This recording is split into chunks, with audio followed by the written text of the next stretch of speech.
Get rich fast with csgofast.com.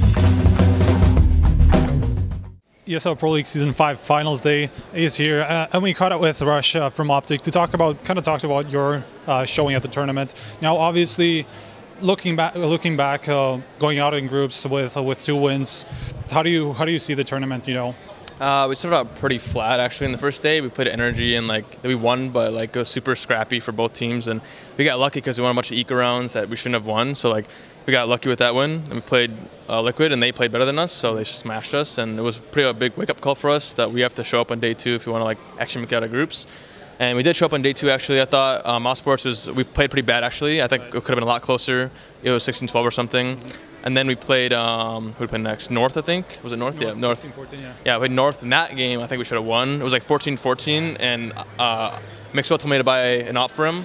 We were paused about an op. Then he accidentally bought an op himself, so we had double op on T-side Mirage at 14-14, which we did not want to do, so it totally screwed us over. We lost that game, and if we would have won that, I think we would have made it through groups because we beat Navi, obviously, on Cabo 16-7.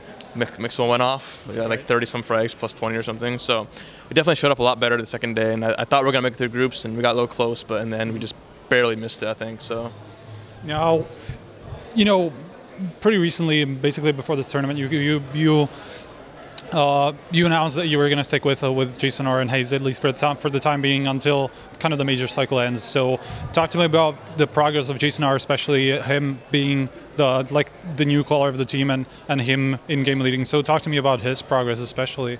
He's been under a lot of scrutiny the last couple of months, obviously, because it's hard to come into a team that was ranked 2 for a month or 2 in the HLTV, and he comes in and we have a pretty bad streak of results, and it's not his fault at all. It's our fault because we don't have.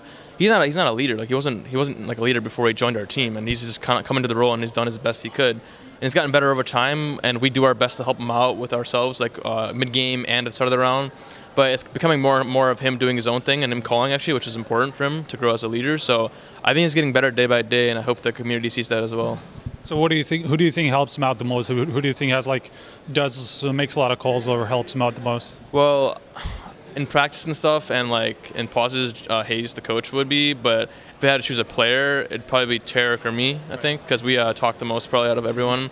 And we definitely I'm always talking, Tarek's always talking, so we give ideas nonstop to him. Right.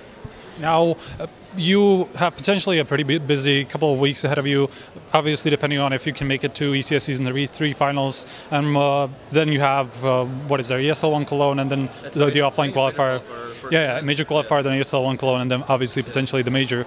So before the major, is it important for you to have these tournaments to get experience or anything? Yeah, I think it's very important. I think, honestly, I think also boot camp's important too, which we plan to do, but I think it's more important to go to tournaments and get experience together, because I attribute our success in 2016 to playing a lot of tournaments in a row. We were pretty stagnant, right? Even when we got Sano, right? We weren't the best team, right? We lost in DreamHack Winter 7th, 8th place, something like that. We played horrible, but after playing 8 events in a row, we only got better and better and better and better as a team because we grew. Our teamwork grew, and that's the most important to me, is the teamwork. Because we know we have the individual skill to beat any team, but we just need the teamwork to mesh. Right. And to get that, you have to play together on LAN, and I think so. Making ECS is very important. So we have to beat. I think we have to beat Energy 2-0 to make ECS. Now, this to me, a little bit comes down to you being able to play against European teams, because obviously in North America you only have a limited amount of teams to play against, and obviously the level in North America is different compared to you. So do you see this as kind of a problem, and maybe as to why you are able to get better when you play these tournaments?